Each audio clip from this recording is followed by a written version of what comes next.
longest-running real estate talk show in the North Bay, the Real Estate Hour. The legacy continues with Allison Norman and her business partner, Stephanie Norman, the newest mother-daughter real estate team. Good morning. Happy Sunday morning. Wow, it's the last Sunday of the year. Is it? I mean, of the year. Of the year? Oh my gosh, you're jumping. Close enough. Good grief. Soon, pretty soon, I'll be saying that. Just, you'll hear it again in a few months. Anyway, Tuesday? Tuesday is the last. It's the last Sunday of September. Yeah, there you go. And suddenly it'll be October. And then suddenly it'll be Christmas. And then it'll be the end of the year. And then it'll be 2026. Oh, stop it. We're basically already there, right? Yeah, it's anyway, so welcome to the Real Estate Hour. We're going to talk about real estate today. I wanted to remind people it's the last day for the water bark, right? Oh, it is. So if you have not gotten your doggies out there, so much fun for the dogs. It is really fun, and we were actually going to go today. Well, we were going to go yesterday, and one of our dogs has a sore foot. Yes. He cut it or something, and then as dogs do, he is irritating it and making it worse. So, okay, you're not going to go run around in sand and water, but so we're going to miss a bit. And by the way, we do have actually a few passes. If somebody's interested, text me 707-799-3617. Oh, yes. If you have a few dogs, you still have to pay to get in, but we do have a couple free passes. You have to pay to park. You have to pay to park. And then we have the passes to get into the water Yeah, park. so 707-799-3617. Let's make a deal. No, it's free. Anyway, but it's such a fun event, and it's a fundraiser, great cause for the Parks Foundation, and they shut down the lagoon at the end of the season, and then keep it open from through all of September for the dogs. Yeah. And it's all fenced in, very secure. If you have one of those dogs like mine who would take off at any given chance, they just get to have a ball, and it's really fun. Yeah. And you don't have to worry at all about them wandering off. So anyway, check that out. Waterbark. I think it's waterbark.org. Sonoma, just if you Google it or search it, it's Sonoma County Waterbark. There are some other waterbarks that park up if you just do a straight and it's Google. the Spring Lake Lagoon in Santa Rosa. It's a lot of fun. Anyway, so I don't know if you had any other events that came up. Didn't get a chance to look. As we always recommend. Yes, we always recommend Happening Sonoma County. They post a lot of good events. That's usually where I get all the events from that we talk about, is from Happening Sonoma County. Or you can always just Google what's happening in Sonoma County this weekend or this week, and you'll find things will pop up. Yeah. And that's the best way to find it if you're looking for something to do. Yes. And I'm sorry that I didn't pull any up for this morning. Okay. People can find it out. I was just looking on my phone. Something popped up this morning for me. That it is the beginning of Hereditary Cancer Awareness Week. And so it's a good reminder, as always. We talked last week a little bit about Stephanie had her 10-year cancerversary from colon cancer. But in finding that cancer, we also discovered our family genetic cancer risk, which is not the BRCA that everybody knows about. That is one. And the most known, but actually the most common, is Lynch syndrome, which is what we have. It's just a genetic mutation of a gene that makes you more susceptible to cancer. So, it's, 1 in every 279. Yeah, it's crazy. And there's a people that have that. Yeah, 50-50 chance of you passing it down to your children, and we both actually were one of the 50. One of the 50-50. Yeah. You were one of 3, yeah. And one of 3. I'm the only one that got it. Anyway, it's good. And they're, UCSF, and I think it's called KinTalk. I was going to look it up, and I don't have time. But maybe I'll look it up there. It's just really important to know your family history, because before we knew about my cancer, we didn't think that cancer ran in the family. So anytime the doctors would ask, do you have cancer in your family, I'd say no. Because I didn't think I did. And In our case, it was really far removed. Yeah. My dad, it was like a generation removed from me, so 2 generations removed from Stephanie, and we just didn't think about it. So our point is, and not to go on and on about cancer today, but We could go for be aware hours. of your be aware of your cancer history and talk about it. And so this UCSF, and I'll look it up and see if I can find it, but they have a whole program where they encourage people to talk about their family history, and you can actually get together and kind of record, compare notes and all of those things. It's really important. It's a lot of times we don't talk about it. Well, I just want to say, I think you should just say yes and do some homework, because do we know anybody that hasn't been involved with cancer? Right. I mean, it's just, Yeah. and look who's sitting right next to me, but besides that, Right. I mean, it's just, it's very prevalent. it's all over the place. It is, Yeah. yeah. So And right. look up your family history. Look up your and talk. And it's hard to believe you wouldn't know somebody that in your family Right. that didn't have it. Yeah. I know I can think of 2 people right off the bat. So Yeah, and so it doesn't automatically, 2 things. It doesn't automatically mean that you have a genetic cancer risk. It also doesn't automatically mean if you do have that cancer risk that you're going to get cancer. We belong to a Lynch syndrome group on Facebook, and there's a lot of people go, "Oh, I just was diagnosed. Should I get my affairs in order?" It's like, no, you just discovered that now that you have a higher risk than others, Knowledge and now is you can power, keep an eye people. on it. It doesn't mean you're going to get cancer. Anyway, enough cancer Yeah. talk. So no, we think it's really important, and we've got the airwaves not to talk only about it do right we now. have all the information for all things real estate, we also have a lot of information for things cancer related. So you can always reach out to And us community about that, related and all the things. Community related, all the things. All the things. So Always yeah, reach out to us for all your needs. yeah. Stephanie's a great person to chat with. Just a great person If you're, in general. you are, yes. But anyway, a plethora of information. Anyway, she would love to chat with anybody.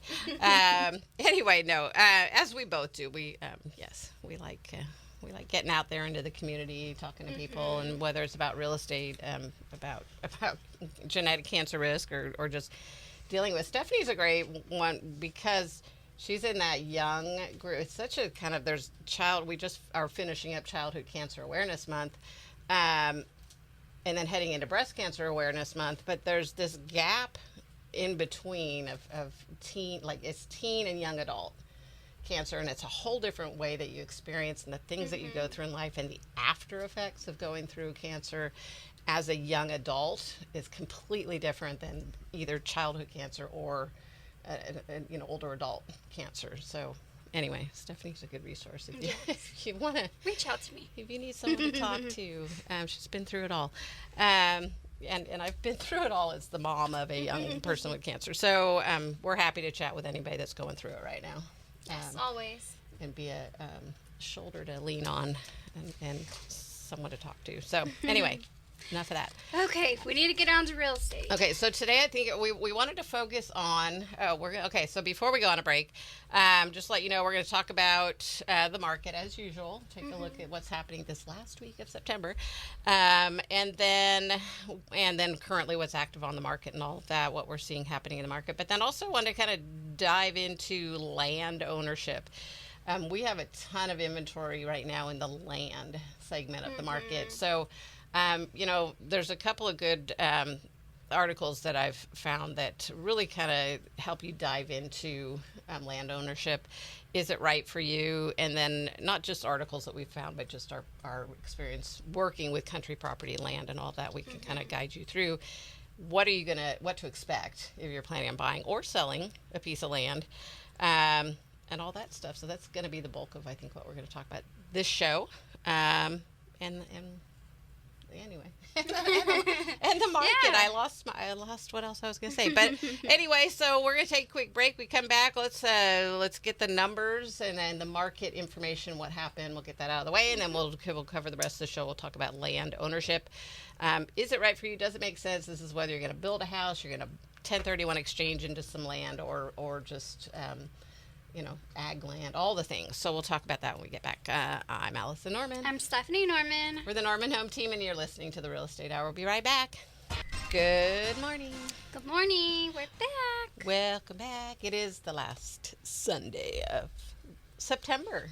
And then everything's already Halloween. And it's feeling like fall. Today it does feel like fall. I got my booties on and my sweater.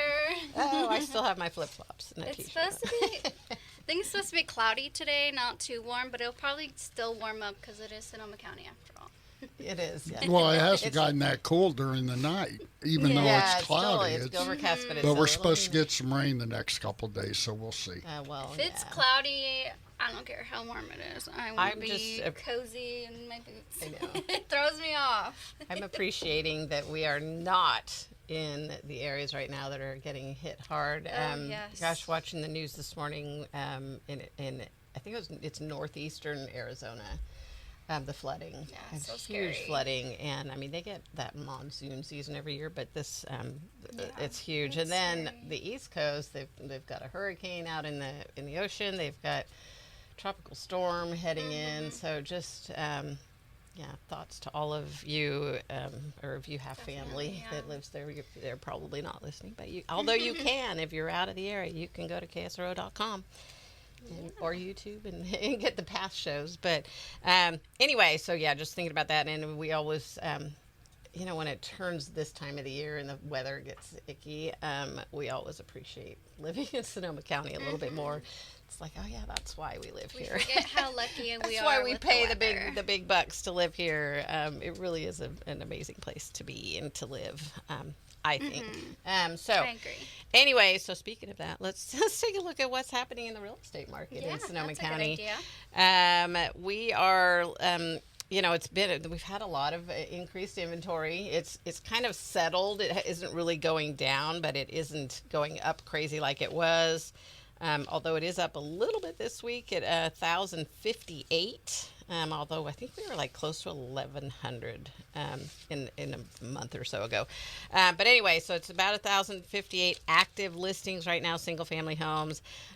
Comparing that to, the first couple of months of COVID, we had 200 or something, and then all of a sudden everybody put their house on the market. Yeah. And it got more, but then everybody was buying, so it was really consistently staying in that 400 or 500, if memory serves. So when we say over 1,000 listings, that's a lot, just to put it in context, because we just don't like to just throw numbers out and you go, but what does that actually mean?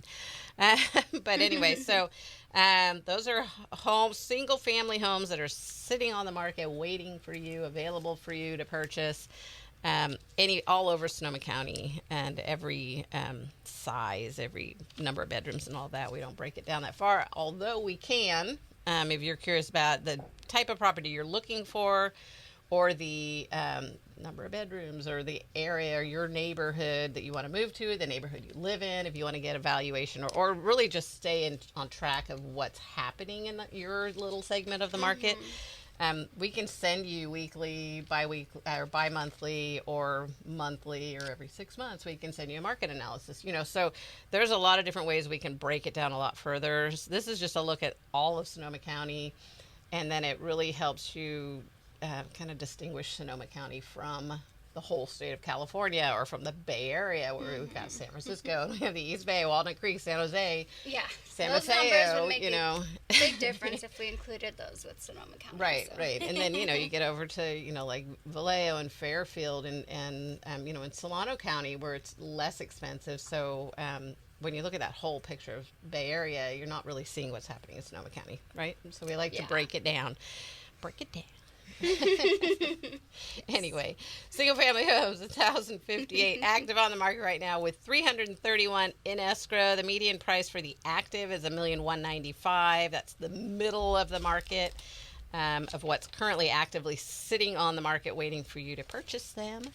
And $850,000 is what's in escrow. So the median, the middle of the market, what's in escrow. And what that tells us, when it's a big difference between what's active on the market, what's in escrow, is that there are more higher priced homes on the market, and what's going into escrow really seems to be the lower priced homes. And we're seeing and feeling that when we're out there. So these numbers, validate what we're seeing and feeling. I know, it's kind of cool. We can see it.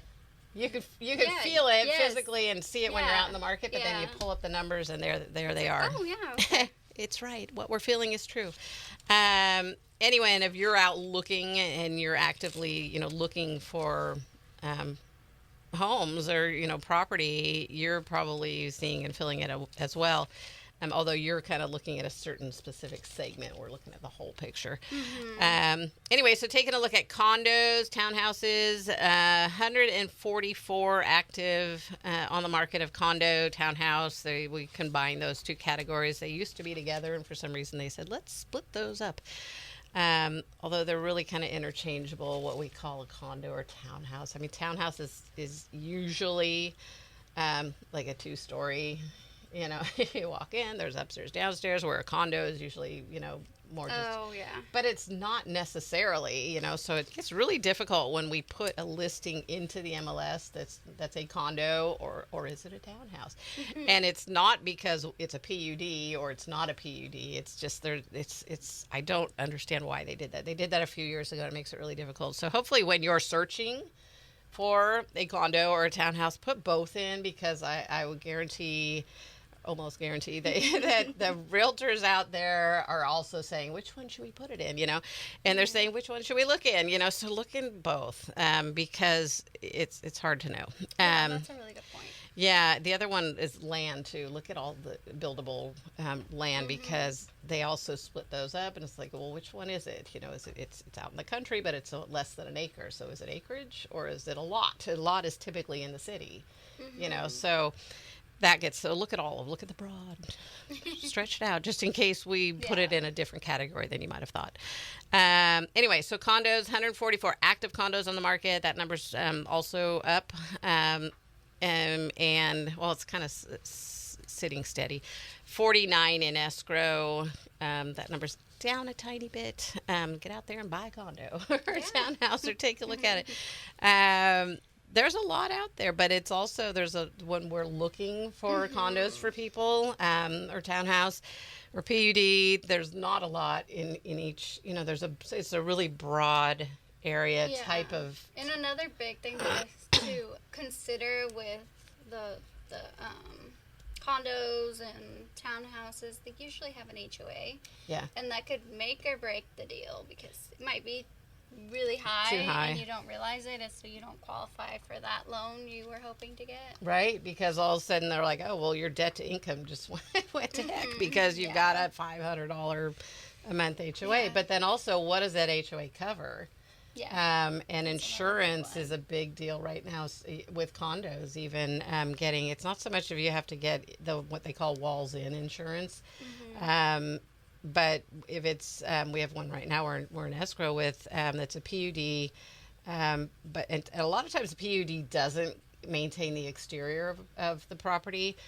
In this case, they do. The HOA maintains it. However, they have an insurance, disclosure in their HOA docs that says, we do not insure. We'll take care of it, but we don't insure it. So you have to have full coverage insurance on the exterior also, not just the walls in policy.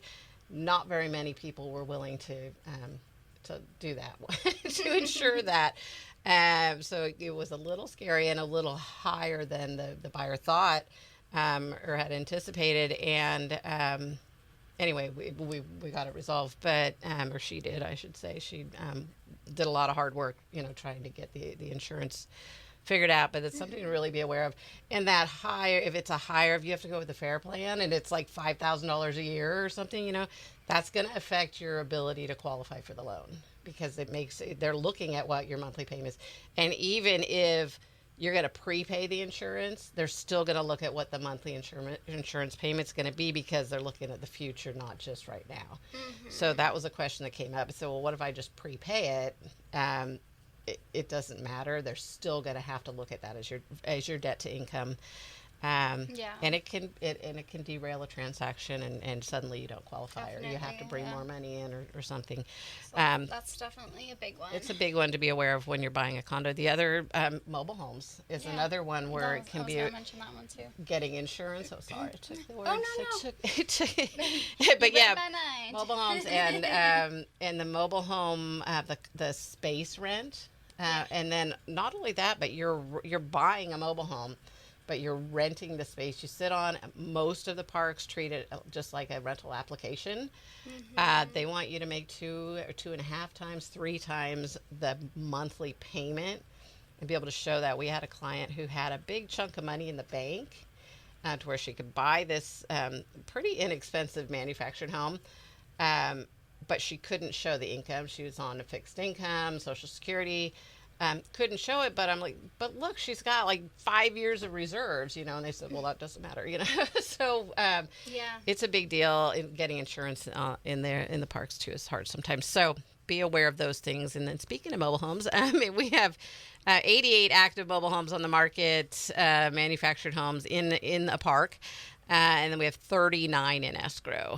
Multi-units, 108 active, 21 in escrow. And then land is we're going to talk about when we get back from the news. We have 327.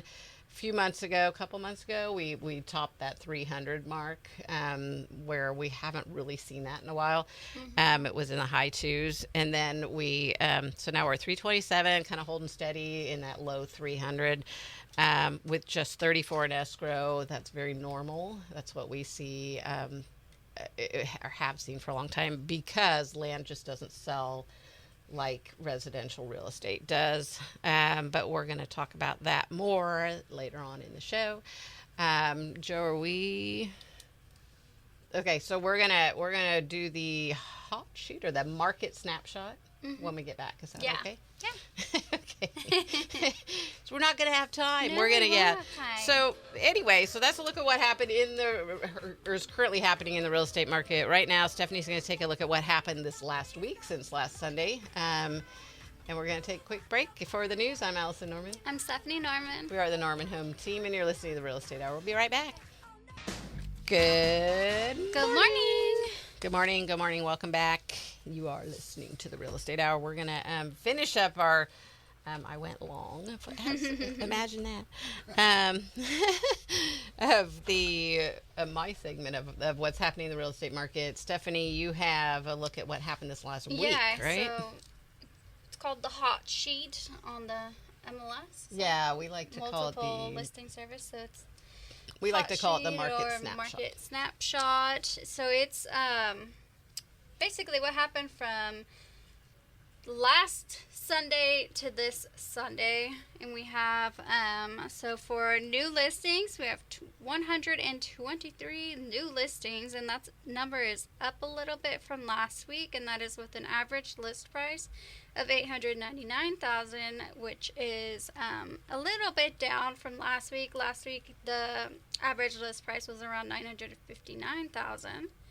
And so back on market, we have 16. That number is also up a little bit from last week. And then price reductions went down. They are at 101. In escrow, there's 80. And that also is a little bit down from last week. And pending, 66. And that's a little bit up from last week. And then closed is 82. And that is a little up from last week. And that is with an average medium sold price of $795,000. And it was a little bit lower last week, so it has gone up a little just this week. Just means a little bit higher price homes were sold, I believe. Yeah. Yep. And then that is with an average days on the market of basically of what, or yeah, it's of what sold. Sorry, of what sold last week. With that was an average days of 77, which it was 63 last week. Yeah, so the days on the market sounded a little high this week, 77. Yeah, it seems to just be going up and up and up every week. However, when we looked at, I just looked back, when we looked at the August, it was like the August, the end of, when we look at the beginning of September, what happened in August, the average days on the market was 57. So so when we look at the weekly, I think it's really important that you pull those up every week and we look at what happened each week, and because it really kind of lets us see where the market's moving and where we're seeing the movement in the market. And when that, I think the most important is the in escrow and then the closed, and the closed price, so that tells you more lower priced homes sold or more higher and that's priced. pretty much what it's been, is the lower price homes, not so much the higher price homes. Yeah, we were having a conversation with someone earlier this week, and she had some listings that just, gosh, these listings aren't selling, and I'm like, is it in the higher end? Yep. The higher end of the market is really definitely moving slower than the lower end. So, it is what it is. It's the economy. It's the uncertainty of what's happening. It's the interest rates. I think as we see interest rates inch down a little, we will hopefully see people feeling a little more secure with buying those higher end, because think of an interest rate, it's a percentage of the loan. So the higher the interest rate and the higher the purchase price, the higher that interest payment is going to be. So it does affect the higher end of the market a lot more. I know that when the rates started going up, they were down in the 3s, and all of a sudden they were in the 5s and the 6s, and then close to 8. And we had a couple of high-end listings that people were like, oh my gosh, I can't afford this payment anymore.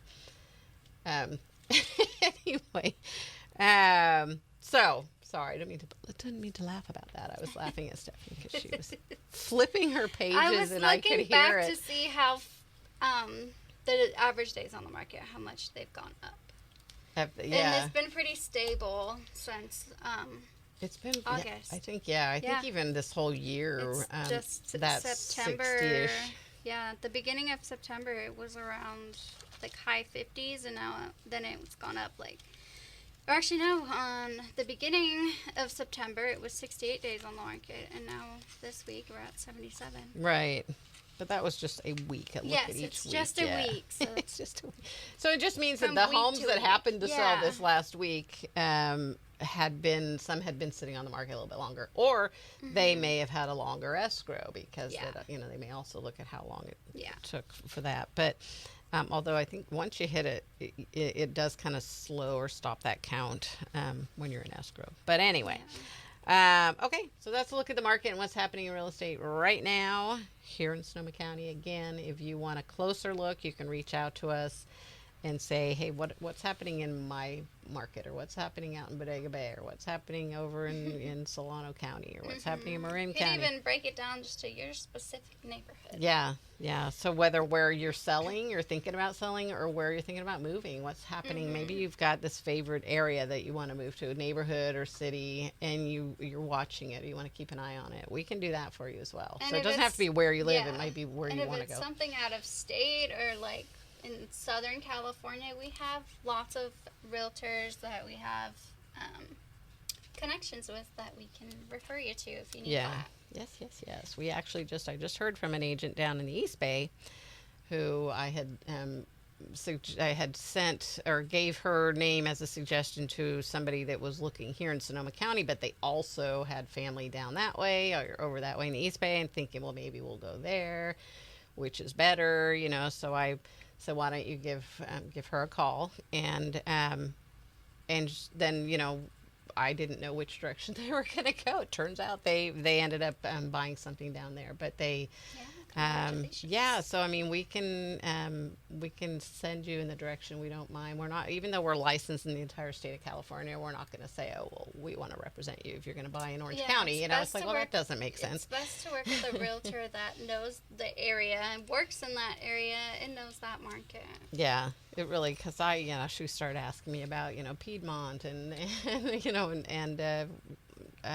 what else is over there? Concord. I mean, there's a bunch, and I know it so well that I can't even think. I have a hard time looking at the Bay Area in my head map and which side of the Bay. I know that San Mateo and Walnut Creek's kind of down at the end, but a little to the east. But I know, and Berkeley and Oakland are over on the east side. But when you get into all the little names of different areas, I'm like, I have no idea which side of the Bay is that on again. Yeah. So we have no business at all working down there. So we don't. The areas that we cover, we know, and that's up in kind of lower Mendocino. When you get way up on the coast or out and out, way up into Mendocino, we're really not familiar with that area. And then Napa, parts of Napa we're familiar with. So we're going to let you know.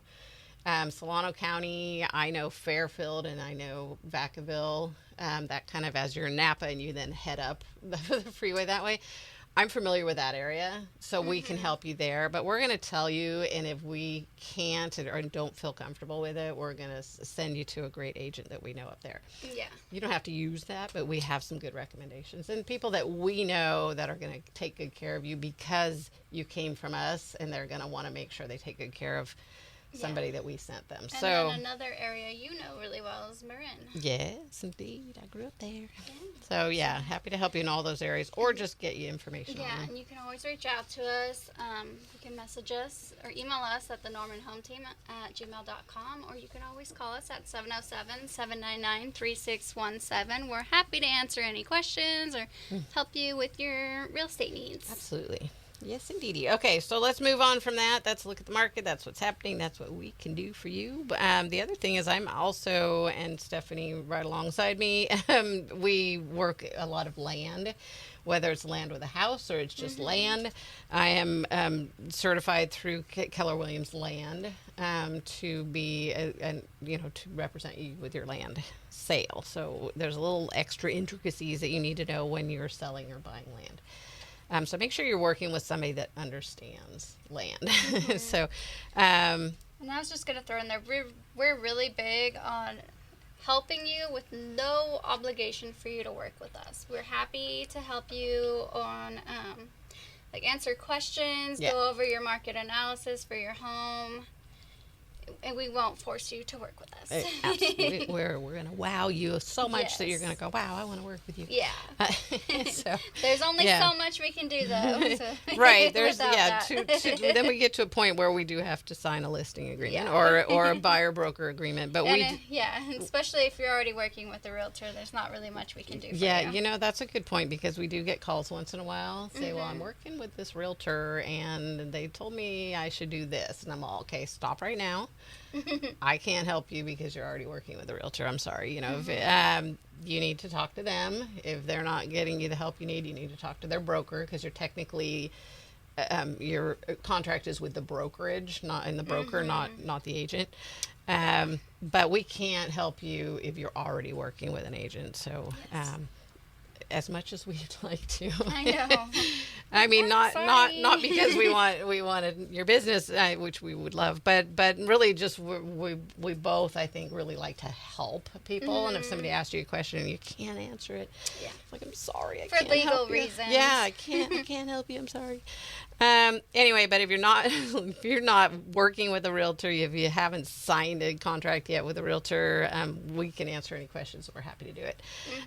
Even meeting with you, going over the options. Right now, we're meeting with someone who may rent out a property that's been on as a rental for the last 20 years. Tenant moved out. They're trying to decide if it makes more sense to put the money in that they need to get it ready for the rental market again, or just put it on the market as it is. There's two completely different things that you need to look at as far as getting it ready as a rental, getting it ready to sell. There's two different things. And so we're actually having conversations right now with them, which makes more sense. And I'm not, we're not going to push them towards selling because we're going to get paid at the end. We're going to give them the information, let them make the decision, and that's how we work. So anyway, happy to do that with anybody. So let's talk about land ownership before we run out of time. So is land ownership right for you? And, so we have this, and I hesitate to talk about it because it's been on the market for a really long time. It's just really tough to sell a big piece of land, especially over in the, Mark West area over there. The people are a little hesitant about the insurance and all of that. This is a beautiful piece of land. It's 1990 Mark West Springs Road, 2 parcels, a total of 35 acres. Manufactured home on a permanent foundation that was from 2019. It's not an old rickety mobile home. It's a really nice manufactured home. Yeah. Listed at $1,595,000. This is for the entire 35 acres. So there's 2 wells. There's 1 4-bedroom septic system already in. Anyway, but it's been on the market for a long time, and we have a lot of people look at it, and a lot of people go, oh my gosh, this is an amazing property, and then they just kind of disappear. So we would love to have you take a look at it if you're at all interested. 1990 Mark West Springs Road. You can find it online. But anyway, so that comes to the question of, is land ownership right? There's so many people that have this dream of owning land. Like, oh my gosh, I want to own some land. I want to build a house. And then there's, so there's a lot of benefits. It's a great long-term investment. You can actually exchange into land, even bare land. You can exchange into bare land from a rental, and just hold it. And there's actually, we had, my gosh, what is his name? Brad. Drawing a blank. Sorry, Brad. He's down in Southern California, or like Central Valley right now. And he is a land broker, and they are selling parcels of land that in this field of where solar is a big thing. And you can buy it and hold it. You can 1031 exchange into it as a tax deferred. You want to get out of being a landlord. You want to just hold some land. You can do that with land. And this is an area that's really booming from just the big, huge solar farms, where people, it's just land and it's out there in the desert. And so that's one thing with land, but you can also buy land and build on it, and that's most often what we hear is, I want to build a house. And you go, okay, well, did you look at whether you can build a house here? And I was going to mention with Mark West, our listing that we've had for a long time, it is also rural. I have a hard time with that.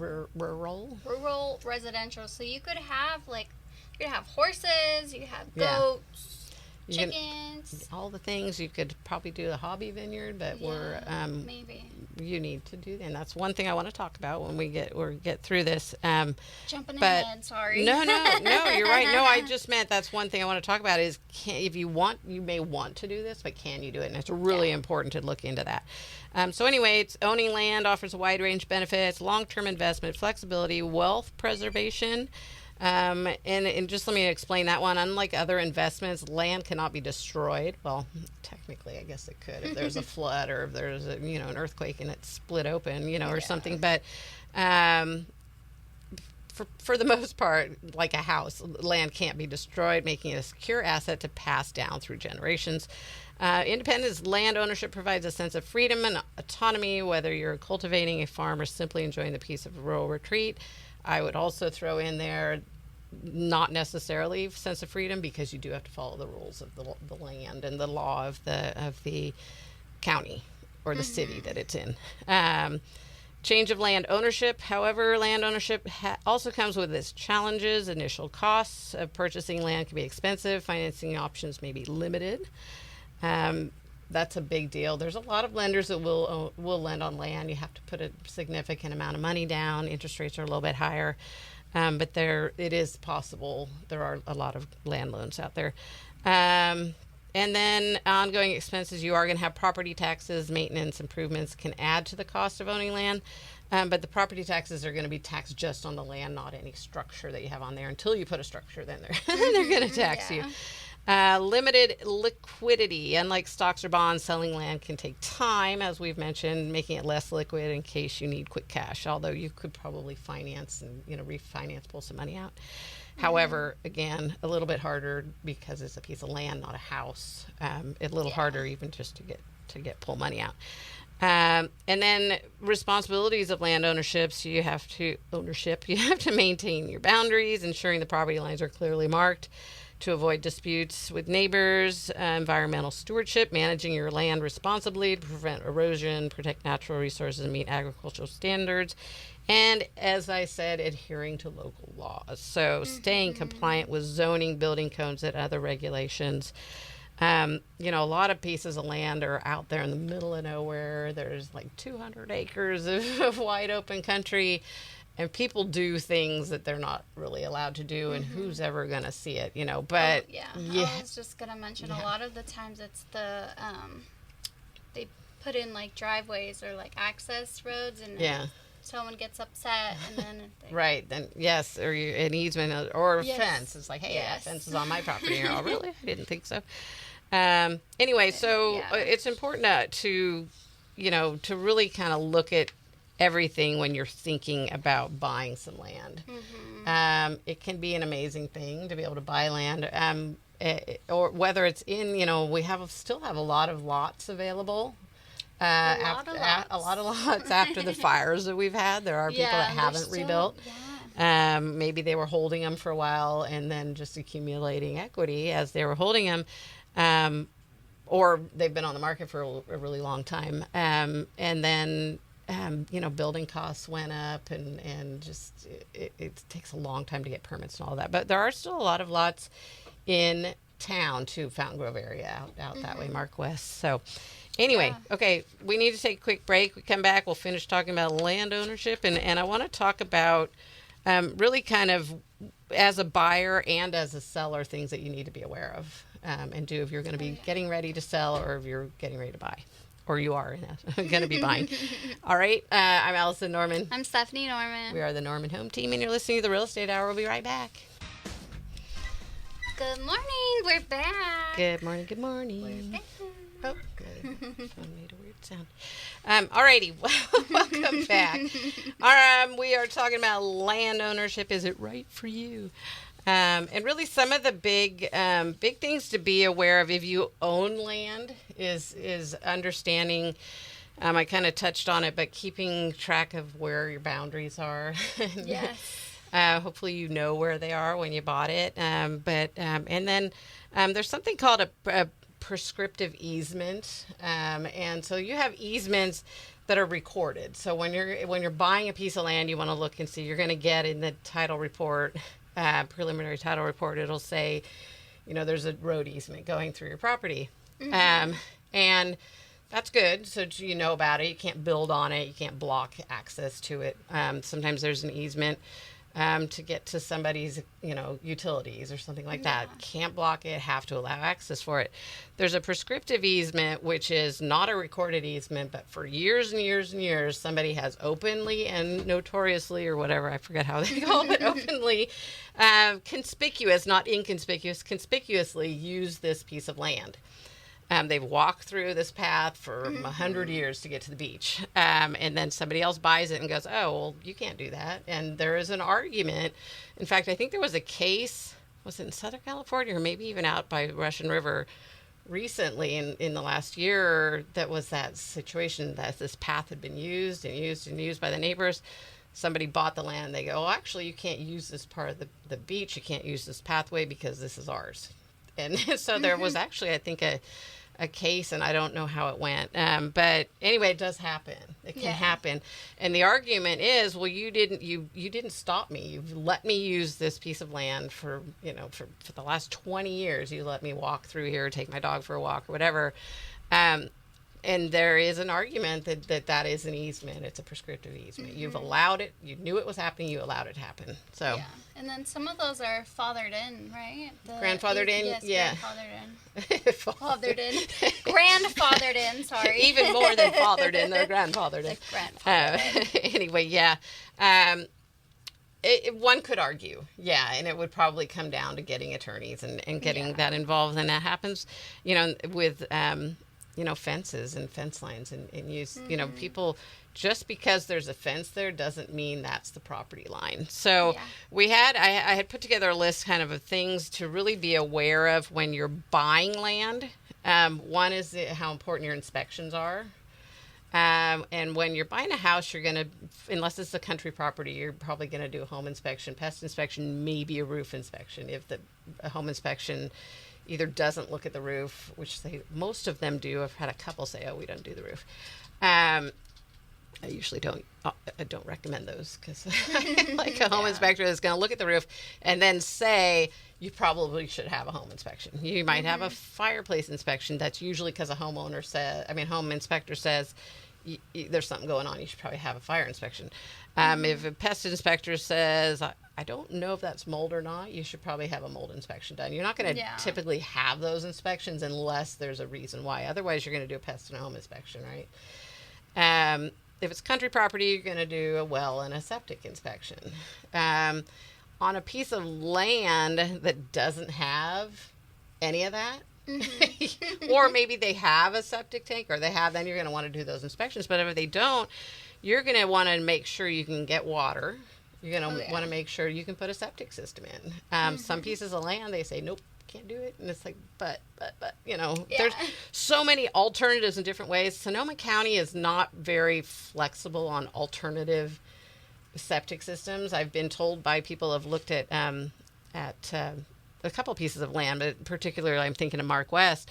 While there is a septic system there, and another one needs to be put in for the second parcel, somebody told me about this great system that's like a system of a series of chambers that the water goes through and the sewage goes through, and it filters out to basically clear like ag water that you could use now to water your crops. Sonoma County, as last I checked, doesn't allow that. It's a perfect solution. And they're like, nope, we don't allow that. So if I'm wrong on that, Sonoma County, let me know. But when I checked, they said, no, we don't allow that. Anyway, but it's really important to check those things. Yes, and then county land use we've touched on, and you touched on. Can you put two houses? Can you put can you put a store there? Can you put a tourist attraction? Can you do all these things? Not necessarily. So people go, I want to buy a piece of land and I want to plant grapes. Well, will the county allow it? Two, will the land support it? So then you're probably going to want to do a soils test if you're going to do some kind of ag, growing, all of that. So you're going to want to do and then road. We had a big one in Sebastopol where 20 years, 30 years ago, the owner had been told he could put a road in and change the access so you don't have to go through these other people's property. You could put a road in. Today, they've gotten stricter, especially after the fires. They've gotten more strict. You can't put that road in anymore. Now it has to be a different road. It's too steep of an access. The drainage isn't right. There isn't a place for a fire engine to turn out, or to get in. So there's a lot of things that change over time. So it's really important to make sure that you can put the driveway in where you want to put it. You can't just look at a piece of land and go, okay, I'm going to do this, this, and this, and then I'll take it. I'm going to do all these things. Yeah, there's a lot of research that goes along with that. There is, and we're going to run out of time to really get further in depth into it. But the point I want to make is that it's a bigger process than buying a house. But the rewards are huge. The opportunity is huge, and we're here to help you. If you need more information on that, we're happy to help you. Give us a call or just a text to 707-799-3617. You can find us on Facebook. The Real Estate Hour with Allison and Stephanie Norman. You can find us on YouTube. Sonoma County Real Estate Hour on YouTube, and also KSRO.com on that podcast. We got to go, though. Go out and make it a great day. I'm Allison Norman. I'm Stephanie Norman. We're the Norman Home Team. You've been listening to the Real Estate Hour. Have a great day. Bye. You've been listening to The Real Estate Hour with Allison and Stephanie Norman. The Norman Home Team. Sonoma County real estate market knowledge from real estate professionals. The Real Estate Hour, Sunday mornings at 9 on KSRO and KSRO.com.